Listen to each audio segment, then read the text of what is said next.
উলঙ্গ তরবারি নিয়ে সাইয়্যিদিনা ওমর ফারুক রাদিয়াল্লাহু তাআলা আনহুম তিনি ছুটে চলেছেন বিশ্বনবী রাসূলুল্লাহ সাল্লাল্লাহু আলাইহি সাল্লাতু ওয়াস সালামের শিরচ্ছেদ করার জন্য। পথের মাঝখানে একজন সাহাবা, নাম হচ্ছে তার নাঈম ইবনে আব্দুল্লাহ রাদিয়াল্লাহু তাআলা আনহু, সেই সাহাবার সঙ্গে সাক্ষাৎ হয়ে গেল। নাঈম রাদিয়াল্লাহু তাআলা আনহু ওমর ফারুককে জিজ্ঞাসা করলেন, ও হে ভাই ওমর, উলঙ্গ তরবারি নিয়ে ছুটন্ত ঘোড়া নিয়ে অশ্বারোহী অবস্থায় তুমি কোথায় ছুটে চলেছ? ওমর ফারুক রাদিয়াল্লাহু তাআলা আনহু তেজস্বী কণ্ঠে উত্তর দিয়ে তিনি বললেন, ও হে ভাই নাঈম, তুমি আমাদের লিডার আবু জেহেলের ঘোষণা শোনো নাই নাকি? আমাদের আবু জেহেল ঘোষণা দিয়েছে মুহাম্মদ নামী ব্যক্তি, সে আমাদের বাপ দাদার ধর্মকে ধূলিসাৎ করে দিয়েছে।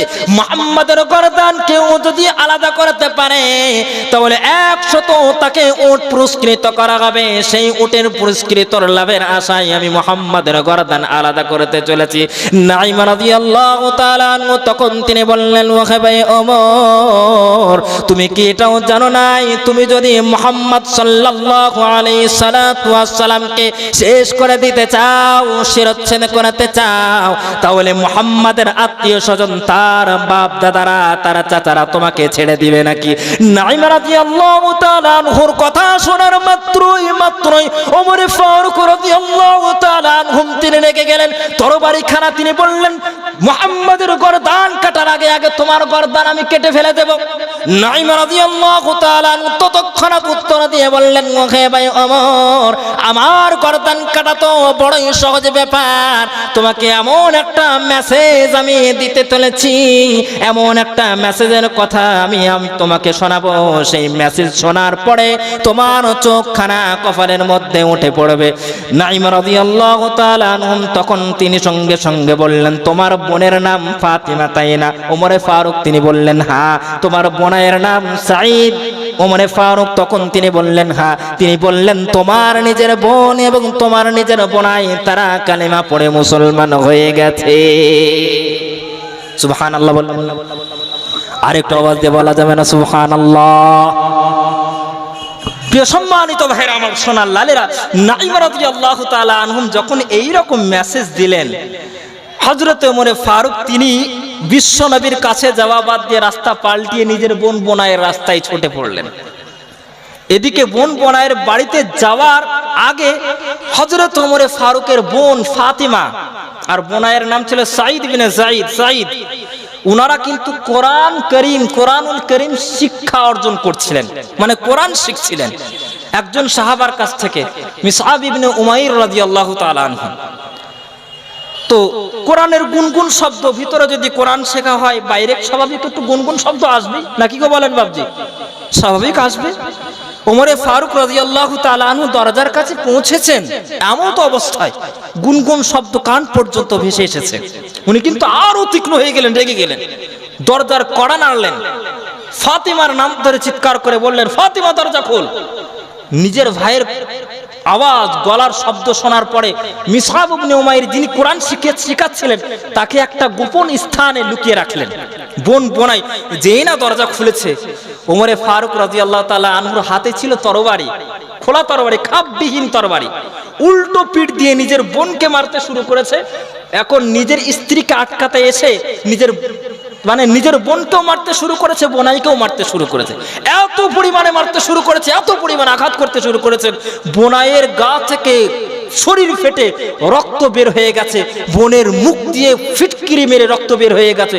তাদের মুখ দিয়ে বলে উঠলো, ওহে আমার ভাই, ওহে আমার কলিজার টুকরা নয়নের মনি ভাই, আপনি আমাদের মারতে মারতে যদি জীবনকেও নিয়ে নেন, আমরা জীবন দিয়ে দেব, তাতেও স্বীকার। কিন্তু আমরা একটি বারের তরে আল্লাহর উপরে ঈমান এনেছি, কখনো ঈমান থেকে আমরা পরিত্যাগ করব না। একটু জোরে বলুন সুবহানাল্লাহ। অতএব হে আমার ভাইয়ের, আমার সোনার লালেরা, ঈমান এমন একটা বস্তু গো বাপজি, এমন একটা বস্তু, ঈমান এমন একটা পাওয়ার, এমন একটা আলোকিত জিনিস, যেটা একজন হলেও 100 জনেরও কাজ দিয়ে দেয়। জোরে বলেন ঠিক কিনা?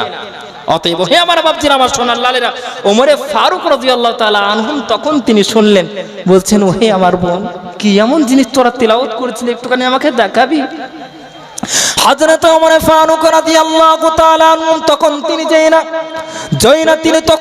যেই না বলেছেন কি আমায় দেখাবি, তখন ওমর ফারুক রাদিয়াল্লাহু তাআলা আনহু সেই অবস্থায় মন তখন তিনি বললেন, ওহে আমার ভাই,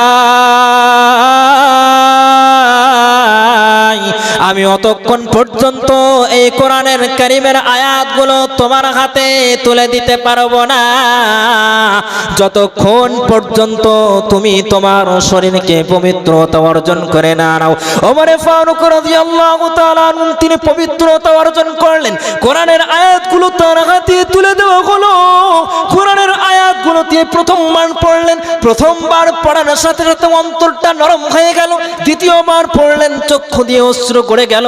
তৃতীয়বার পড়লেন, পড়ার সাথে সাথে বললেন, ওহে আমার বোন ফাতিমা, যেই দয়ার নবীর খোঁজ তুই পেয়েছিস, যে রাহমাতুল লিল আলামিনের খোঁজ তুই পেয়েছিস, সেই দয়ার নবীর কাছে, বিশ্ব নবীর কাছে আমার কানে একটুখানি নিয়ে যাবে কি, দেখাবে কি, একটুখানি সাক্ষাৎ করায়া দিবে কি, বল। ফাতেমা তখন নিজের ভাইয়ের এরকম দৃশ্য দেখার পরে তিনি বললেন, কেন নয়, তিনি যে রাহমাতুল লিল আলামিন দয়ার নবী, বিশ্ব নবী, একটু জোরে বলুন সুবহানাল্লাহ। ফাতিমা তখন নিজের বোন ফাতিমা এবং বোনাইকে এবং আরেকজন সাহাবা তাকেও তিনি নিয়ে নিলেন। ওমরে ফারুক মিলে সবাই তিনি গেলেন বিশ্বনবীর কাছে। বিশ্বনবী আমার তখন একটা মক্কার গোপন স্থান জায়গা দারুল আরকাম, যেখানে নবী আমার কোরআনুল কারীম সাহাবাদেরকে শিখায়া দিচ্ছিলেন। কয়েকজন সাহাবা তারা কোরআনুল কারীম বিশ্বনবীর কাছ থেকে শিক্ষা অর্জন করেছিল। সেই সাহাবারা ওমরে ফারুক রাদিয়াল্লাহু তাআলা আনহুকে দেখতে পেয়ে বলেন, ইয়া রাসূলুল্লাহ, নবী গো, ওই যে দূরে ওমর আসতে চলেছে, আপনি একটা কোনো গোপন স্থানে লুকায়া পড়েন, আমরাও কোনো একটা গোপন জায়গায় লুকায়া পড়ি। ওমর ফারুক রাদিয়াল্লাহু তাআলা আনহুর কথা শোনার পরে বিশ্বনবী আমার তিনি বললেন, ওহে আমার সাহাবারা, তোমরা শোনো, গতকাল আমি রব্বুল আলামিনের কাছে দোয়া করেছি, মনে হয় ওই মহান রব্বুল আলামিন তিনি আমার দোয়াকে কবুল করে নিয়েছেন, এটা আমার অন্তর বলছে। ওমর ফারুক রাদিয়াল্লাহু তাআলা আনহু বিশ্বনবীর কাছে এসে বলেন, ইয়া রাসূলুল্লাহ,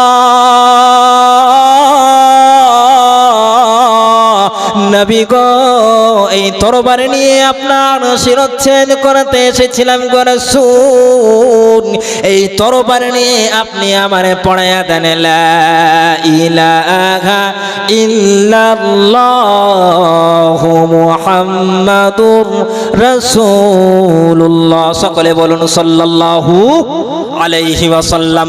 ওমর ফারুক রাদিয়াল্লাহু তাআলা আনহুমের চোখেও জল, বিশ্বনবীর চোখেও জল। ওমর ফারুক বিশ্বনবীকে ছোট ছোট চারখানা প্রশ্ন করবেন। কয়খানা বলেন? আর আওয়াজ দিয়ে বলেন কয়টা? ওমর ফারুক বললেন, ইয়া রাসূলুল্লাহ, ইয়া হাবিবাল্লাহ, আলাইসা হাযাল কুরআন হুয়াল হক। নবী হে, আপনি আমায় জানায়া দেন যে কোরআনের মাধ্যমে আমি সত্য পথ খুঁজে পেয়েছি। এই কোরআনুল কারীম, এই পবিত্র কোরআনের বাণী কি সত্য কিতাব নয়? প্রশ্ন বুঝতে পেরেছেন তো আপনারা? ওমরে ফারুক জিজ্ঞাসা করলেন, ইয়া নবী আল্লাহ, এই কোরআনুল কারীমের বাণীর মাধ্যমে আমি ইসলাম খুঁজে পেয়েছি, এই কোরআনুল কারীম কি সত্য কিতাব নয়? নবী আমার তখন তিনি উত্তর দিয়ে বললেন, নাম, ইন্না। বিশ্বনবী আমার বললেন, হ্যাঁ, অবশ্যই সত্য। আবার ওমরে ফারুক জিজ্ঞাসা করলেন, ইয়া নবী আল্লাহ, নবী হে, আলাইসা হাযাল কুরআন, ইয়া রাসূলুল্লাহ, ইয়া হাবিবাল্লাহ, আনতা লাম তাকুন সাদিকান নাবিয়ান, আপনি কি সত্য নবী নন? বিশ্বনবী তিনি বললেন, নাম, ইন্না। তিনি বললেন, হ্যাঁ, অবশ্যই আমি হচ্ছি সত্য নবী, সত্য রাসূল। বিশ্বনবীকে আবার পুনরায় প্রশ্ন করা হলো, ইয়া রাসূলুল্লাহ,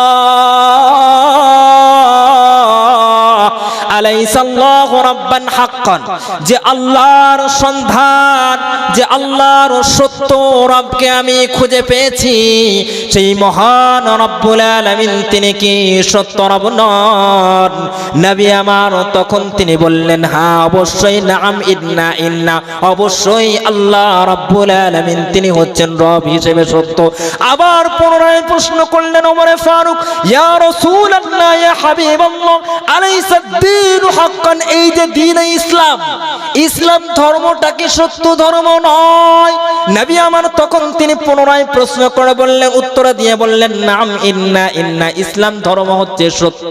ওমরে ফারুক আওয়াজ দিয়ে বললেন, ইয়া রাসূলুল্লাহ, আল্লাহ যদি সত্য রব হন, নবী হিসেবে আপনি যদি সত্য হন, ইসলাম যদি দ্বীন সত্য ধর্ম হয়, আর যদি কোরআনুল কারীম সত্য কিতাব হয়, তাহলে আমরা আজ পর্যন্ত লুকিয়ে লুকিয়ে, চুপিয়ে চুপিয়ে, গোপনে গোপনে কিসের জন্য ইসলামের বাণীগুলো, কিসের জন্য গোপনে গোপনে প্রচার করব বলুন? একটু জোরে বলবেন না সুবহানাল্লাহ। সাহাবারা সেই সময়ে যতগুলো সাহাবা ছিলেন সবাই আল্লাহর নামে তাকবীর দিয়েছিলেন, নারে তাকবীর। ওমরে ফারুক রাদিয়াল্লাহু তাআলা আনহু এই চারটা প্রশ্ন করেছিলেন, ইয়া রাসূলুল্লাহ, কোরআন কি সত্য কিতাব নয়? নবী বলেছিলেন, হ্যাঁ কোরআন সত্য। নবীকে প্রশ্ন করেছেন, আপনি কি সত্য নবী নন? নবী বলেছিলেন, হ্যাঁ অবশ্যই সত্য। আল্লাহ কি সত্য রব নন? ওমরে ফারুক প্রশ্ন করেছিলেন, নবী বললেন, আল্লাহ সত্য রব। আবার প্রশ্ন করলেন, ওগো আল্লাহর নবী, আপনি বলুন ইসলাম ধর্ম কি সত্য ধর্ম নয়? নবী তিনি বললেন, অবশ্যই সত্য। ওমরে ফারুক তিনি বলছেন, যদি সব সত্য হয়, সব যদি সত্য হয়, আমরা কেন গোপনে গোপনে, লুকিয়ে লুকিয়ে, চুপিয়ে চুপিয়ে কিসের জন্য আমরা দিন প্রচার করব? সেই সময়ে সমস্ত সাহাবারা আল্লাহর নামে ধ্বনি দিয়েছিল। একটু জোরে বলুন সুবহানাল্লাহ। ওমরে ফারুক তিনি সমস্ত সাহাবাকে নিলেন, কারণ এই যে আল্লাহ পাকের কাছে তিনি এটাই চেয়েছিলেন, আল্লাহ রাব্বুল আলামিনের কাছে চেয়ে নিয়েছিলেন। ওমরে ফারুক সমস্ত সাহাবাদেরকে সঙ্গে নিলেন। ওই যে দারুল আরকাম থেকে মক্কার কাবা পর্যন্ত, এতদিন পর্যন্ত কেউ আল্লাহর নামে ধ্বনি কেউ স্পষ্টভাবে, প্রকাশ্যভাবে কেউ দিতে পারে নাই। ওমরে ফারুক দারুল আরকাম থেকে মক্কা কাবায় বাইতুল্লাহ পর্যন্ত আল্লাহর নামে ধ্বনি দিতে দিতে দিতে আল্লাহর নামে ধ্বনি দিয়েছিল। একটু জোরে বলুন সুবহানাল্লাহ। এদিকে আবু জেহেল, উতবা, সাইবা, আব্দুল্লাহ ইবনে আবু উমাইয়া, এরা মক্কার ডেঞ্জারাস ভয়ঙ্কর ক্যারেক্টার, মানে অত্যন্ত মারাত্মক কাফের ছিল বাবজি। আবু জেহেল বলছে, কার এত বড় স্পর্ধা গো? আল্লাহর নামে তাকবীর দেয়, আল্লাহর নামে ধ্বনি দেয়, কার এত বড় স্পর্ধা? যেই না গলাটা বাড়িয়ে দেখে সামনে ওমর, সবাই কিন্তু মেরেছে দৌড়। একটু জোরে বলুন সুবহানাল্লাহ। কাবার সামনে গিয়ে ওমরে ফারুক রাদিয়াল্লাহু তাআলা আনহু একটা সিংহ যেমন একটা হুঙ্কার দেয়, সিংহের হুঙ্কার শুনেছেন তো আপনারা? কখনো কোনো সময় এই যে আপনার আলিয়া আপনার কলকাতা চিড়িয়াখানা, সেখানে দেখতে যাবেন সিংহের এক একটা গর্জন এত পরিমাণে ভয়ঙ্কর। সিংহের যেমন গর্জন হয়, ওমরে ফারুক রাদিয়াল্লাহু তাআলা আনহু একটা গর্জন দিয়েছিলেন। ওই উক্তিটা ওটাও হাদিসের মধ্যে এসেছে। ওমরে ফারুক রাদিয়াল্লাহু তাআলা আনহু তিনি বললেন, মান আরাদা আন তাসকুনা উম্মুহু ইয়াতীমান, আছে নাকি কোন যুবক যে নিজের মায়ের কোলকে খালি করতে চায়, ওয়ায়ুতিমা আওলাদুহু আরমালাতান, আছে নাকি কোন যুবক নিজের বউকে বিধবা বানাতে চায়, আছে নাকি কোন যুবক নিজের সন্তানগুলারে ইতিম করতে চায়, ফালইয়াকিফ আমামা উমর, যদি কারোর কলিজা থাকে, যদি কারোর সাহস থাকে, আমি ওমরের সামনে মোকাবেলা করে দেখা। সুবহানাল্লাহ বলবেন না? আর একটু জোরে বলবেন না সুবহানাল্লাহ। ওমরে ফারুক রাদিয়াল্লাহু তাআলা এত সুপার পাওয়ারফুল ব্যাটালিয়ন ছিলেন, এত শক্তিশালী ছিলেন, শুধু মানুষরাই ভয় পেত এরকমটা নয় গো বাবজি, একবার বাস্তব কথা বলছি।